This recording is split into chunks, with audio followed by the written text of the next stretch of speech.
So good afternoon and welcome to today's growth story with Rachel Sestini. Now, I've been a great admirer of Rachel for many, many years, and she's grown a specialist US UK tax practice from the ground up to 800,000 and 14 staff in 10 years. It's like, oh, I want to be like you type stuff. So she's also the founder of Sestini & Co. Pension Trustees Limited, which you're going to see why on earth she wanted to put a bit of financial services into the mix, which provides bespoke pension administration services to support those who wish to take control of their retirement plans. Well, welcome, Rachel. It looks good to see we've got a few people, some lovely club members. Hello, Hugh. Hello, Julian. If you want to put questions in the chat box as we go along, Rachel go for it. Michael, absolutely. And if you know Rachel, if you know myself, we tend to be, what should I say, is it blunt? Straight talkers. I would go with that. I wondered what word you were about to choose then, but I'll agree with that one. Well, I wasn't going to say that I'm undiplomatic. Far from it. I'm learning some of this stuff. So, Rachel, do you want to give a quick pen portrait of both your businesses? Yes, absolutely. So I could talk about this all day, but I'll try not to. So the US and UK tax business is focused on private client tax. So it sort of comes out of all the time I was at PwC, where audit was king. And if you did personal tax, nobody really knew who you were or what you did. And so when I started my own practice, I was absolutely determined to have something that was led by the private client. And then all the services could just kind of fall away from what we do for the private clients. Because after all, if people start their own businesses, it's because of something they want to do with their life. So it is all about the owners. And yeah, so we very much focus on US and UK tax. We help people coming into the UK, going out of the UK, with a big focus on Americans because they have to do tax returns wherever they live. And because some of our clients are entrepreneurs, we do have corporation tax and accounts and VAT and all those lovely things as well to support business owners if they need it. Yeah, so that's the tax business. And then on the pension side, we run SaaS pensions uniquely for business owners. So owners manage businesses for them and their management teams. You can have your own bespoke occupational pension plan, which is a bit more self-managed and a bit more flexible than any other types of pension you can have in the UK. And so we now got quite a few people joined us. We've got 8 people joined us. Wonderful. I think everybody apart from Rachel is a club member, so you're really amongst friends. So please, and I know it's Ali's one of Ali's first things and needs half on a client. Look, just there's no need to interact. Just put a question as we go along. So what tipped you over the edge to kind of go, bye PwC, I'm setting up on my own? It went through a slightly longer journey than that. So I was just as a potted history, I was at PwC for quite a long time, and I qualified in US tax and UK tax there, working on the expat side. I went from there to Coutts, and I worked on the private client team, the international private client team in London at Coutts for a few years. Then I moved down to the southwest and worked for a smaller firm for a little while. And I was just in that state where something needed to change with my life. And my son was coming up to 5. He was going to school. A bit of flexibility was going to be helpful. And I also had this very strong, I'd done quite a lot of business networking and met a lot of people who own their own businesses as well. And started to have a very strong feeling that rather than just being grumpy about decisions that other people made that I couldn't influence, I would try something where if something went wrong, it was firmly me who was to blame and I could go and put it right. So that was one of the big driving forces behind it. Yeah, I've been there. 2 young children. Oh, you're about to be made redundant. Okay. So unemployment, full-time motherhood, run my own business. Wasn't a hard choice. Wasn't a hard choice. So yeah, you're now 800k with the tax practice. With the benefit of hindsight, what have been the decisions that enabled you to speed up the growth of your business, apart from just starting it? One of the big things is around how we get new clients, which I did, as I mentioned, I did quite a lot of networking before I started the business up, and then even more afterwards. And I realized after a little while that actually the traditional idea of networking where you go to meet clients wasn't really working for me. I met some clients, but it's a lot of individual effort to bring on each individual client. And so I realized fairly soon that actually networking to potential referrers was the big thing in terms of a sustainable way of doing business development that would self-replicate, and do a sort of one-to-many model of business networking. So I gradually managed to get around to, some of the really good networking that's run by law firms and banks and people like that, where you get to meet lots of other, in my case, private client providers. And then I gradually found some networking groups that also focused so I found industry specific financial services, city type networking, generated a lot more potential referrers for me. And after, part of it's that and part of it's time, in that you talk to one referrer and then they start referring you to other referrers, and it gets even better once your name gets out there in the market. So I think that's what's really helped in terms of generating the clients. Yeah, so I think that's a really important one. If you are an accountant or a tax professional listening into this, the big thing is, going to those general let's meet the local businesses is not a good use of your time. It's never been a good use of my time. It doesn't matter how many nice people are to me at BNI, it's just not going to be a good use of time. It's so network with the referrers, not with the end client. So what else have been decisions that have enabled you to speed up the growth of your business? I think things like, sounds really simple, but getting an office. I spent a while deciding whether or not to get my first member of staff, got them on a sort of hybrid stroke working from home, working in my home office basis, and then suddenly realized if I was going to take on a meaningful number of people, I would need office premises, and also ones that looked like you could grow into it. So not somewhere with a desk, or two desks, but somewhere that actually looked like it was a good business space. Obviously this, I've been running Sestini & Co for 10 years, so we're looking back way before COVID, where there was an expectation from people that they would have an office to go to.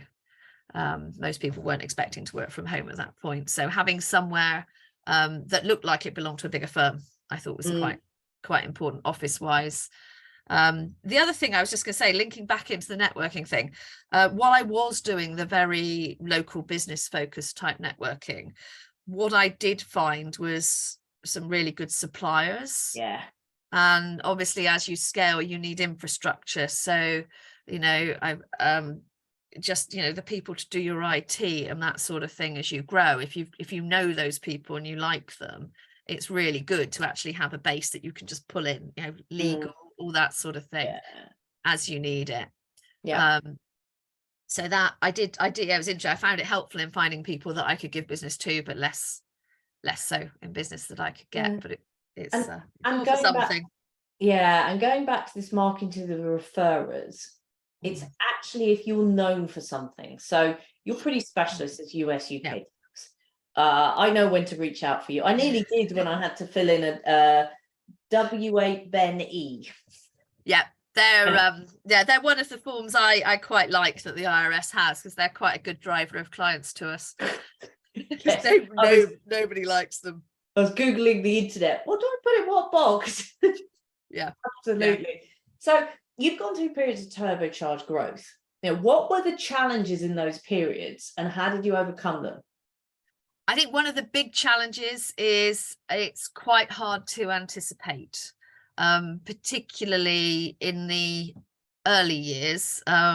Obviously, when you have a smaller business, it doesn't take as much extra business to sort of change how things need to work. So I just found it really, really hard to anticipate what would come in. And so there's that feeling of never being quite ready, not feeling confident enough necessarily to overstaff just in case you get more work. So I think the real challenge is trying to resource when you don't necessarily know what's going to happen. And that is something which gets easier with time, because you can see after a while, you know, how many leads you're getting from a particular referrer, and you know, you can work with them and build up the number of referrals, but generally that's not going to be a massive surprise at any point. So what, you know, once you have these things embedded, you can start looking at patterns. But to start with, when you're working with new referrers, and you know, we get quite a lot of our referrals from existing clients as well, but it's only over time that you can predict a pattern of how many it's going to be. So it's that you don't, you know, in a particular week, you don't know if you're going to get 1 referral or 20, and that's quite hard to juggle. And then there's the commensurate, if you haven't got many staff around you, there isn't as much flexibility, and so other things get dropped, like the networking gets dropped while you're suddenly really busy, and so then you potentially go into that peaks and trough thing. Yeah. And I think that it's that working well contract, because of the fact that you are a specialist, you're not buying a bum on seat. You're buying 50 to 80 grand person to come across. Yeah, that's a big hit. That's a purposeful decision. As you say, you've got to have confidence in your pipeline to make that kind of hire. And in those early days, you just don't. And I think a lot of people go, oh, well, I don't know what's coming in. And actually, when you monitor it over time, you might not know what's coming each month, but you've got a good idea what's going to come in the quarter. So it does get easier, although occasionally things do just accelerate quicker than you know. I think it was 2019 things slightly got away with me on the US side. I'd been because it's a whole different challenge in terms of recruitment, because the UK international cross-border tax pool is a relatively limited pool of people in the UK. People who are US qualified is an even more limited pool. And so I very much kept the US tax side of things on the down low for quite a while. And then around 2018-19 decided I would start telling people about it. And that, once I let people know and started saying yes to new clients, that did take off much quicker than I anticipated. So although I kind of felt like I knew my systems, and and that slightly ran away with me, and it took me a while to get anybody in who could help. In the end, we opened a London office because it was very hard to recruit people in Somerset, and very hard to recruit people who wanted just to work at home. And interesting, I think I probably know a large amount of the US UK tax people, and you're right, US UK tax people are rare. They're often not found outside of the big four, the BDOs, the Grant Thorntons, and the more boutique-y, so the Blick Rothenbergs of this world. And then, as you say, finding people that are both dual qualified, US qualified, so CPA and CTA type stuff, it's like hen's teeth. Rarer that type stuff. Although I need to fly the flag for the enrolled agent as well as the CPA. Oh, right, okay. You can't do a CPA outside of the US. And so a lot of our people, including me, are enrolled agents. So I didn't know that. You learn a new thing every day. So turbocharged growth can be particularly hard on the founder in a small tax practice, and I think you've alluded to that fact of 2019 it all going a little bit Pete Tong as the US side just overwhelmed you. So what have you done to keep yourself mentally and physically healthy during these times? I'm not sure I'd make that bolder claim, Heather. But you survived, is what you're saying. I think a lot. I was saying to somebody the other day, sometimes you literally just go one day at a time, because looking at the big picture just can be too much sometimes. Other than that, I think you need. I mean, I think as a business owner or anyone in a sort of meaningful job, you need things that are not work to sort of take you away from it every so often. I've got an absolutely delightful son who's a very good distraction from the day-to-day work, but also one of my hobbies is flying light aircraft, and I tend to, in terms of sanity, I tend to refer to that as my meditation, because while you're doing that, you're not worried about what's going on at work. You just can't. There isn't enough bandwidth to worry about both things at once. So it's really good for just getting into a totally different situation, quite literally taking yourself away from everything. Yeah, you are up in the skies, aren't you? Yeah.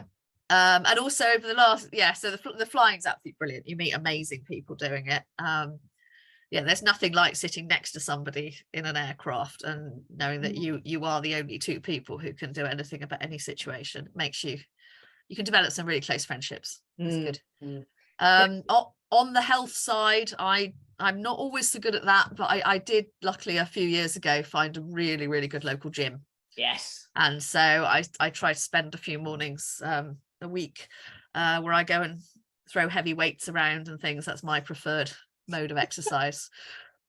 Heavy weights are good. I mean, I'm getting my body so it can throw heavy weights around. So absolutely.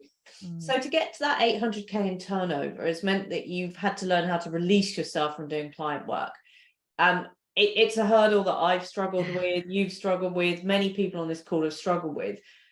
What have you managed to do that, learn to release yourself, or what haven't you managed to do? I'm definitely not 100% there, particularly on the tax side. It's definitely a work in progress on that. But in terms of the strides it's interesting to look back every so often. It's very easy to say, oh gosh, I'm still doing all these things and I shouldn't be, but actually I think it's better sometimes and healthier to look at the things that you have actually managed to release yourself from. And to be fair, I have moved away from a lot of the compliance work in terms of the US and UK tax returns. But I think the main thing, other than getting good people who you trust to let out in front of your clients, which is constantly I always think quite an emotional thing sometimes. That you spend time finding and bringing on board these clients. So actually I think that was quite a big thing, was getting to the point where I had people I was really comfortable actually putting in front of clients, and that the clients were comfortable talking to, and trusting and actually building that relationship with, as well as with me. Sorry, I've lost the thread of what the question was, Heather. It was about how you released yourself. So I know you were going to talk about delegation and focusing in. This is it's a constant work, but I think there's sort of two sides to it. One is trying to make sure you've just got really clear processes, so that and also an understanding in the business of how to do things. I tend to come across as a bit of a control freak with things like this, but we have things like what we call a house style in terms of how we write emails, how we write an advice letter, cover notes for tax returns, that sort of thing.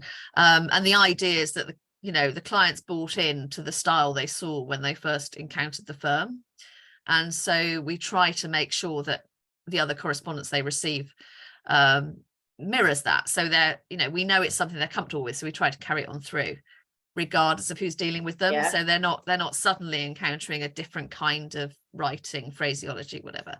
So I think having processes around things like this, templates, so that you feel comfortable that somebody's got the guide rails for when they pick something up, they're not left feeling unconfident or at sea. That for me makes it a lot easier to delegate more. But obviously nothing that we do is ever completely a process, and so you also need to know the people you've got are comfortable taking decisions and understanding how to do things when they're a little bit non-standard. So I think processes is one side, and then the other side, I think there is a bit of and this is the bit that's constant work, but it's almost the letting go of the ego. Oh, totally. Yes. Yeah. It's not drinking the Kool-Aid does not help, does it? No. It's the it's constantly remembering that you should be delegating, because you're actually not the best person to do most of these things. And so it's sort of practice delegating and then repractice it and remind yourself you should be doing it.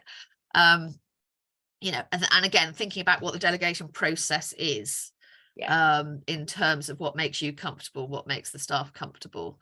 But yeah, a lot of it is just remembering that that those other people that you've brought in and tried to nurture and coach, that actually they are the best person to be doing this work. Yeah, and I feel that too. You and I are at the top of our games. you know, the L'Oreal advert, because you're worth it. We so are. And I know when I see a really big hitter coming into the club, I have to step back and go, no, it's not my job to work with them. I have great people around me, but it's so hard, particularly when you know it's going to be naughty, you know it, and also you know secretly you're going to enjoy it. yeah, that's really hard when it's the work you really like doing. Yeah, absolutely. So I know you and I have probably both written the book about learning from difficult members of staff leaving, and we both had times when we're like, I don't want to do this again.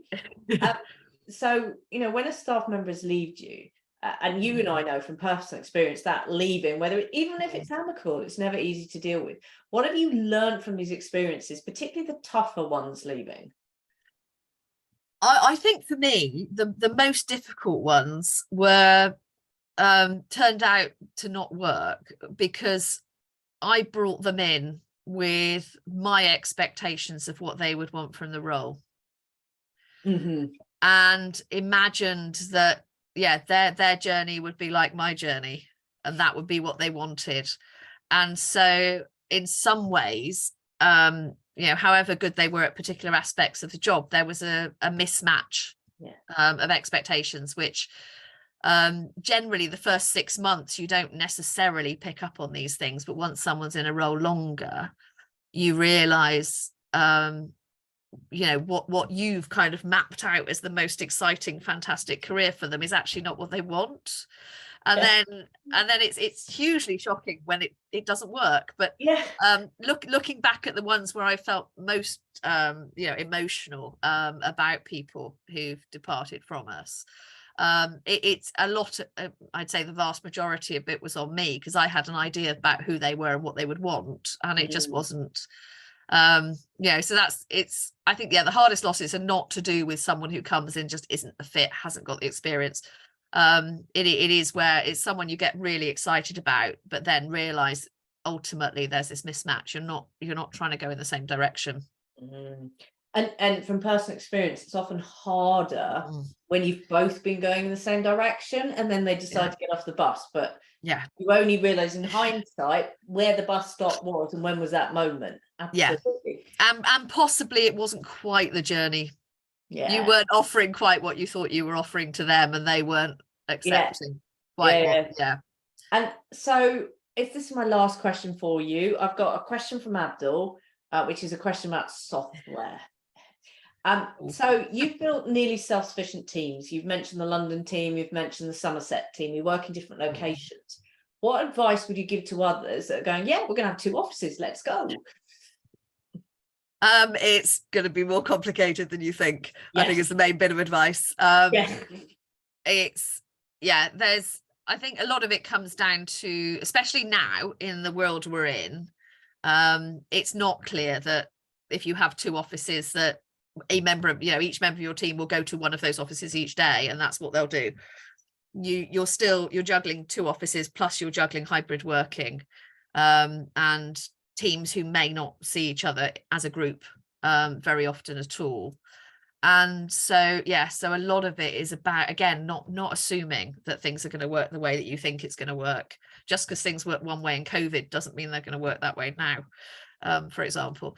And so I think it's about every so often just thinking through what are the lines of communication, what are the touch points you've got, and is it working, and what works in a summer downtime for the team might not work when you're suddenly in busy season. So it's also just rechecking in on what people need. And I think a lot of the things about running a business, I think, is we spend a lot of time planning and doing work and trying to think about how to do things, and you do that and then you feel it's done, and I think remembering that it's not done. You've made some progress, you've stepped forward, but you're not done. You still need to go back and check and maybe tweak or maybe change it again because the situation's changed. Yeah, and from a personal experience, we all work from home, so there's 13, 14, 15 of us all around the globe. What is really important is the values are matched wherever you are. Yeah. I completely agree that you've got the key communication channels sorted. Now, you are always going to get a slight clique when people work in different offices. And, you know, I remember my days at BDO, you would always go, there'll be a different culture in every single office. There may even be a different culture under each partner, and that's just how it is. But as long as the values are the same, and as long as the lines of communication are right, and as long as everybody's pulling in the same direction, having a slightly different culture is just normal. So I've got two quick questions to ask you, Rachel. First one is a quick one. Do you use any specific software that supports you to deliver tax advisory services to clients? We do have. Am I going brand names? I guess I am. We do use Kroner Eye as a backup technical resource, because although we've got quite a lot of years of tax experience on the team, clients are absolutely brilliant at coming up with something you haven't looked at for 5 to 10 years. So having that deep technical knowledge that we can call on, and also obviously the web resources of the same, are really, really useful. It's always good if you're, to be able to pick up the phone and say, I've looked at this question, I've done this analysis, I think it's this and this. But can I just have a second pair of ears on it? And I find the team at Kroner are pretty good at doing that. Which is good to hear that you find the Kroner, because Accountants Growth Club members get a significant discount off the VIP tax team at Kroner Eye, and we're just starting to get our first dates in for a quarterly update from the VIP tax team at Kroner Eye as a membership benefit. So here is the last question. I will answer some of that, and I'll see, Rachel, whether you agree. So the question's from Alistair. Alistair, you ask the best questions. I heard someone say at Accountex, when you start employing 14 people, you get to when you start employing people, you get to 14, and then the nasty stuff hits the fan, normally brown and smelly. Then you get to 24 and it happens again. And he's asking, did you find that? So I'm going to give you my answer. To Alistair, it depends on the type of business you're in, but let's take it as an accountancy practice, bookkeeping practice, tax practice, where it's less process, more individual stuff. It's not as if you're on a production line. And yes, you'd argue, Alistair, as a bookkeeper, you've got slightly more process driven, so you can have slightly wider spans of control than someone like yourself, Rachel, who is very, very specialist, and you couldn't have really more than 2 or 3 people reporting into you because its complexity is high. I would say as soon as you get to the point where you run out of time to manage people, that's the first bit of difficulty. That's normally with an accountancy practice, that's normally between 4 or 5 people. That's the point you get up to. You could maybe have a few more in a bookkeeping practice, maybe a few less in a tax practice. It always gets a bit harder at that point, because you then have to have a line manager that manages somebody else. And that transition is really, really hard. Welcome back, Ali. We're going to be finishing very shortly. Yeah, sorry, Heather, I was going to jump in and say, I think you're absolutely right with different numbers. One of my clients said it's the 3s and 9s you have to watch for. Yeah. And I think obviously, as you say, it does depend slightly on what kind of business and what kind of work people are doing. But this comes back to the whole growth thing and trying to look ahead. Because I think that the idea is that a system which works for 3 people probably won't work for 4 people. A process for 3 won't work for 4. And again, something which works for 9 people probably won't work for 10. Yeah. And you can put your break points at slightly different. But so a lot of it is about going, okay, I can see we're coming up to what's going to be another of these hurdle points or cliff faces or whatever you want to call them. And actually, what does that do? I think anything's going to break. And so getting ready that something might break and actually having some alternative plans and it's all that happening. It's almost always spans of control, the owner's time, and once the owner then has a and then it becomes the leadership team's time, and it's almost always, Alistair, when you start to have to add a different level. Right, we're at 3 o'clock. Rachel and I need to be very shortly on the ADC 1000, like in minus 30 seconds. So Rachel, how can people get in touch with you? Oh my goodness. The best one is normally to email me. Are we sending out anything after this, the people who attended? We can be. Let me just type your email address. Is it Rachel at Sestini & Co? Rachel at sestiniandco.co.uk. That is generally the best way, better than getting in touch with me through LinkedIn or Facebook, for example. Brilliant. Yeah. So thank you very much, Rachel. I can see Michael, Nikki. We'll be joining you very shortly on the ADC 1000. So speak to you all soon. Thank you very much. Goodbye. Thanks, everyone.